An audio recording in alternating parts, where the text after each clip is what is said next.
जय जिनेंद्र दोस्तों। आज हम बात करते हैं शनि के बारे में। शनि राशि बदलने वाला है, राशि परिवर्तन करने वाला है। 29 मार्च 2025 को मीन राशि में प्रवेश कर जाएगा। बहुत सारे लोग ये चाहते हैं कि शनि की क्या प्रेडिक्शन हो सकती है, ये शनि सबके लिए अच्छे होंगे बुरे होंगे। ये तो दोस्तों सर्वविदित है कि कोई भी ग्रह हर इंसान के लिए अच्छा नहीं होता, कोई भी ग्रह हर इंसान के लिए बुरा नहीं होता। शनि तो कर्मों का ही दाता है, इसलिए कर्मों के हिसाब से ही चलेगा। अगर शनि कर्मों का दाता है तो फिर वो ग्रहों के हिसाब से हमें रिजल्ट क्यों देगा? फिर तो हर इंसान के वो अच्छे और बुरे कर्म तो तोल के रिजल्ट दे देना चाहिए, फिर तो जन्म कुंडली देखने की जरूरत ही नहीं है। लेकिन आपको एक मजे की बात यही बताता हूँ कि शनि ग्रह जो है जन्म कुंडली में बाकी जितने भी ग्रह हैं उस ग्रहों के कर्म को लेकर ही शनि फल देता है। यानी हर ग्रह का एक कर्म होता है, वो जो कर्म आप करते हो तो शनि जब राउंड लगाता है उसकी एनर्जी को अपने अंदर लेता है और फिर आपके कर्मों के अनुसार आपकी एनर्जी को रूपांतरित करते हुए सुख और दुख की अनुभूति दिलवाता है। तो किस प्रकार से होता है मैं आपको बोर्ड के माध्यम से समझाने की कोशिश करता हूँ दोस्तों। जैसे मैं बताता हूँ कि शनि का जो गोचर होने वाला है वो मीन राशि में होएगा। तो यहाँ पर अगर आपकी जन्म कुंडली में मान लो मीन राशि में, दोस्तों मीन राशि में अगर कोई ग्रह बैठा हुआ है, मान लो बुध ग्रह आपकी मीन राशि में बैठा हुआ है, तो आपकी जन्म कुंडली में अगर बुध अच्छा है, शुभ है, यानी बुध का कर्म फल अगर अच्छा है तो शनि अच्छा फल देगा। वैसे भी शनि और बुध मित्र माने जाते हैं, तो शनि जब भी बुध पे गोचर करेगा, यानी नीच राशि में जिसका बुध बैठा होगा, क्योंकि है तो बुध नीच राशि में, लेकिन नीच राशि में तभी हुआ है जब उसका प्रारब्ध का कोई कर्म है, तभी वो नीच राशि में हुआ है। अगर नीच भंग नहीं हो रहा तब दिक्कत परेशानी कर सकता है, लेकिन वो किस भाव का स्वामी है और उसके पीछे का प्रारब्ध अगर अच्छा नहीं होगा, मान लीजिए प्रारब्ध का तो हमें पता नहीं है कि पीछे से क्या चलकर आया है, लेकिन जब से आपका जन्म हुआ है आपने बुध से संबंधित अपना कोई भी कर्म अच्छा नहीं किया। मान लो कि अभी कुंभ राशि की ही बात कर लेते हैं, जब तक शनि कुंभ राशि में था उस टाइम पे आपने बुध के रिगार्डिंग क्या कौन से फर्ज निभाए हैं? क्या आपने बुध से संबंधित अपने कर्तव्यों का निर्वहन किया है? क्या आपने इस टाइम पे लास्ट 2 या 2.5 साल में आपने बुध से संबंधित ड्यूटी, यानी अगर आपने अपनी बहनों से संबंध खराब कर लिए हैं, बहनों को बुरा भला बोला है, तो यहाँ पे बुध का कर्म खराब हो जाता है। तो इस हिसाब से बुध के अंदर वो कर्म आते रहेंगे। बिजनेस में अगर आपने किसी को धोखा दे दिया है, पार्टनरशिप में किसी को आपको धोखा दे दिया, इसका मतलब है कि बुध का जो कर्म है, बुध का कर्म वो खराब हो चुका है पिछले 2.5 सालों में। हम पिछले 2.5 सालों की बात कर रहे हैं, पूर्व जन्म की हम बात नहीं करेंगे। पिछले 2.5 सालों में बुध का कर्म खराब हो चुका है। तो इस स्थिति में जब शनि अब बुध की राशि पर, बुध के ऊपर गोचर करेगा, तो देना तो उसको अच्छा फल चाहिए, लेकिन वो अच्छा फल नहीं देगा। इसलिए नहीं देगा क्योंकि आपने बुध की ड्यूटी को नहीं निभाया ईमानदारी से।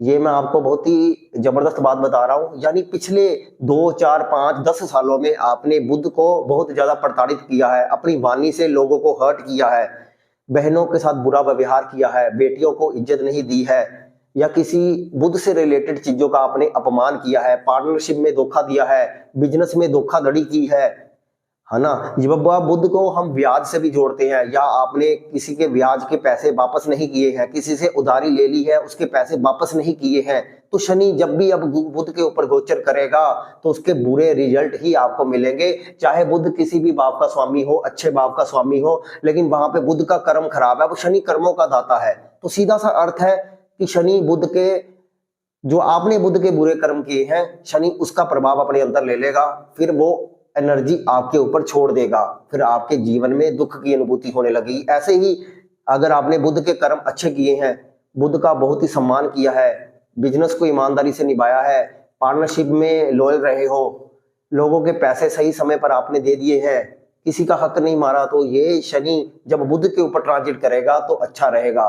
ऐसे ही अन्य ग्रहों का भी हम ऐसे ही देखेंगे, तो आप ये समझ सकते हैं। अब एक एग्जांपल और लेते हैं, मान लो अब शुक्र उच्च राशि में है, किसी का शुक्र उच्च राशि में यानी मीन राशि में उच्च राशि में बैठा हुआ है, तो शनि शुक्र पर गोचर करेगा तो बहुत ही शानदार परिणाम मिलेंगे।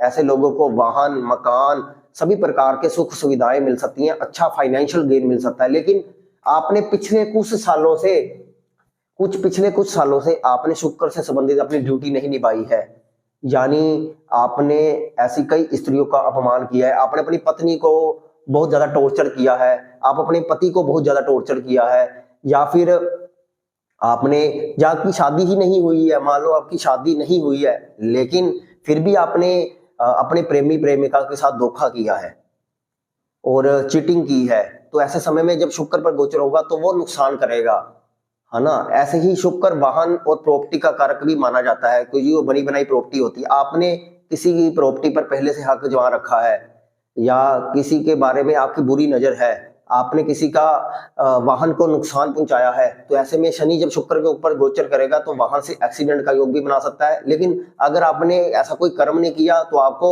लग्जरियस वाहन आपको दिलवा सकता है, और शनि शुक्र के ऊपर गोचर करेगा आपकी शादी भी करवा सकता है। तो इस प्रकार से देखो कि कर्म, हर ग्रह के अंदर कर्म होगा, यानी बाय डिफॉल्ट कर्म होगा। शुक्र के अंदर कौन सा कर्म आपने पिछले वर्षों से किया है, प्रारब्ध का कर्म हम यहाँ पर नोट नहीं कर रहे हैं, क्योंकि उसके लिए हमें और गहराई में जाना होगा। लेकिन इस जन्म का कर्म कुछ वर्षों में, कुछ वर्षों की 4, 5, 7 साल, 10 साल, कितना भी साल ले लीजिए पीछे, आपको लगता है कि मैंने इस ग्रह से संबंधित अगर अच्छा कर्म नहीं किया है, तो वो जब शनि उस ग्रह के ऊपर गोचर करेगा तो आपको वो अच्छे परिणाम नहीं देगा, चाहे उसके मित्र ग्रह ही हो। चाहे मान लो शनि शुक्र बुध दोनों पर गोचर कर रहा है, यानी शनि जो उच्च के गुरु पर गोचर कर रहा है, तो अगर आपने उच्च के गुरु का सम्मान नहीं किया, अपने गुरुओं का सम्मान नहीं किया, अपने विद्या का सम्मान नहीं किया, अपने धर्म का सम्मान नहीं किया, तो अगर शनि गुरु पर गोचर करेगा तो उस समय भी आपको प्रॉब्लम आएगी। तो शनि ने कर्मों के हिसाब से ही फल देना है, लेकिन ग्रहों के माध्यम से ही फल देना है,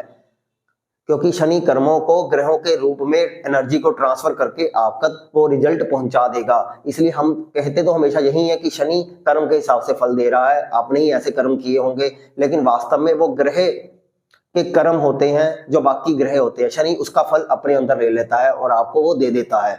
तो अब मीन राशि में जितने जिसके जो प्लेनेट बैठा होगा उसका कर्म शनि में ट्रांसफर हो जाएगा, शनि उसके कर्म को लेकर आपको रिजल्ट देगा।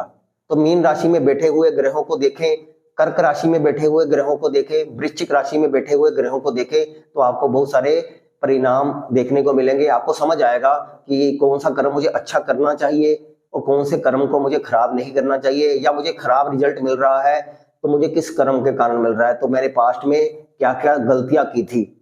तो इस प्रकार से शनि के गोचर को हम देखेंगे।